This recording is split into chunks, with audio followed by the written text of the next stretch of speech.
The silence that stretched across the Andromeda communications grid was unlike anything the galaxy had ever witnessed.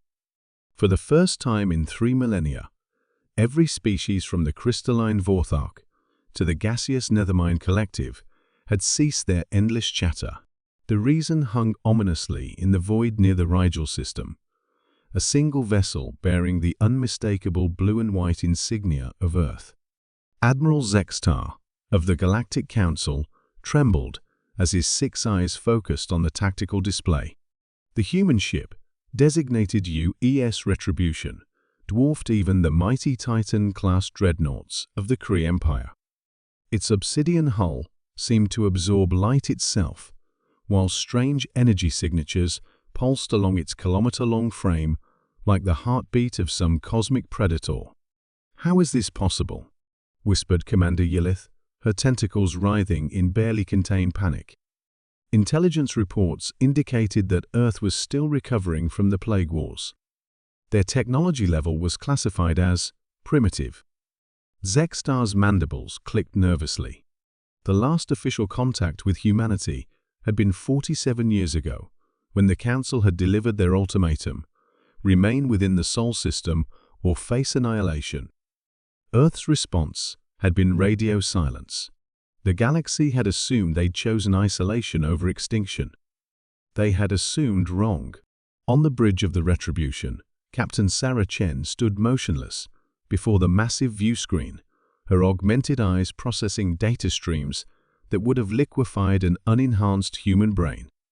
The neural interface, grafted to her skull, hummed with activity as she accessed the ship's quantum consciousness, a fusion of artificial intelligence and human intuition that had emerged from humanity's darkest hour. "Status report," she commanded, her voice carrying the weight of a species that had clawed its way back from the brink of extinction. "All systems optimal, Captain," replied AEGIS, the ship's AI consciousness that existed in the liminal space between machine logic and human emotion. "Galactic fleet positions confirmed. They're maintaining standard defensive formations. Clearly they haven't adapted to our new tactical paradigms." Chen's lips curved in a smile that held no warmth. The Plague Wars hadn't just nearly destroyed humanity, they had fundamentally transformed it. Faced with a bioweapon that turned human DNA against itself, the survivors had been forced to make an impossible choice: remain purely human and die, or evolve beyond recognition and live. They had chosen evolution.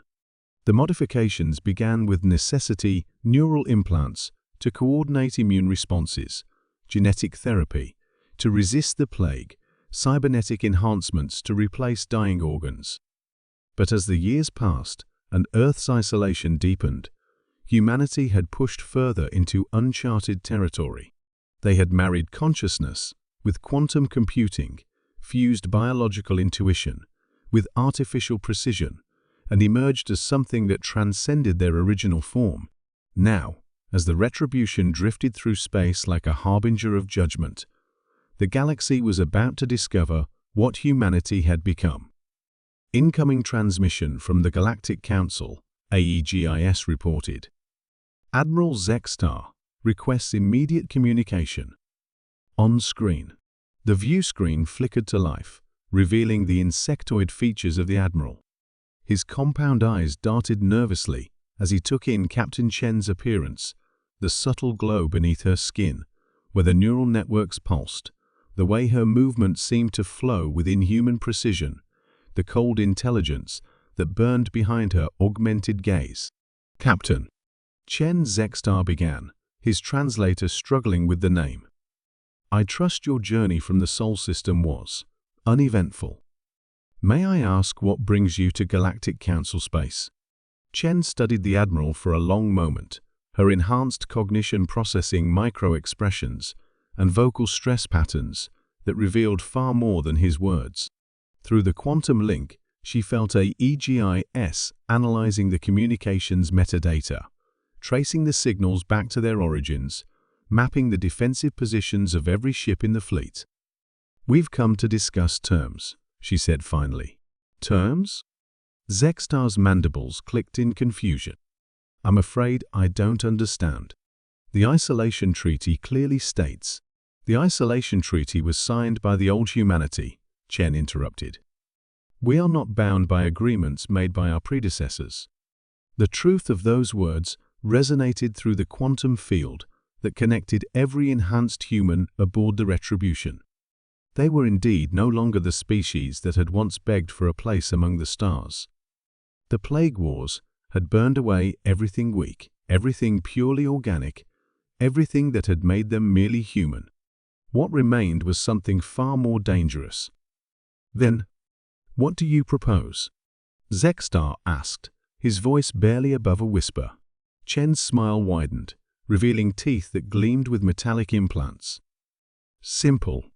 The galaxy has had 47 years to prove it can govern itself wisely. The constant wars, the exploitation of developing species, the destruction of entire worlds for resources your stewardship has been inadequate."